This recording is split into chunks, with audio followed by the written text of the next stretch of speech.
Ready to trade the predictable for the unforgettable? You've heard about Jamaica, but what if I told you there's a side to the island that most people never see? We're talking about the places where the locals go to unwind and adventures that get your heart pumping. This is day 28 of our 30-day journey around Jamaica, and we're in St. Catherine, where we'll go from chill vibes to a mudslinging adventure, all in one epic day. First up, imagine this. The sun is bright, the air is warm, and you're stepping into the most inviting water you've ever seen. We're at the Caymanas River, and this spot is a whole vibe, a real party. I rolled up on a Sunday, and the place was bumping with music, laughter, and a whole mix of people. You had little kids splashing around, aunties and uncles just chilling, and everyone in between. It's like a big family get-together, but the whole community is invited.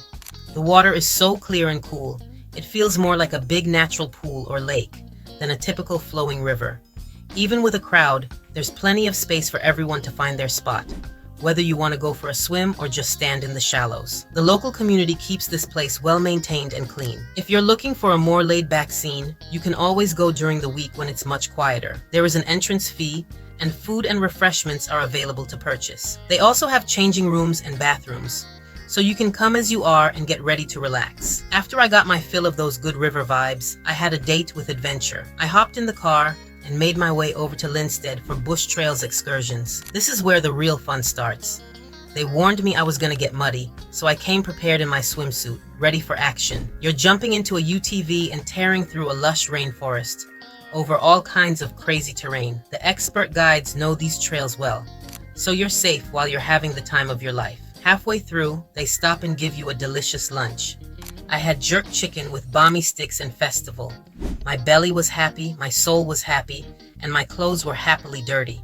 I even got to drive part of the way myself. They'll set you up with a driver if you'd rather just sit back and enjoy the ride. Reservations are required, so visit their website or Instagram page when you're ready. They also provide video footage and photography of your drive. Just make sure to have your driver's license ready.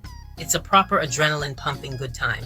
So from a chill time to a wild ride, Day 28 in St. Catherine was an adventure and a half. What hidden gems should we uncover next? Let me know in the comments below. And don't forget to smash that subscribe button, and so you never miss out on the real Jamaica.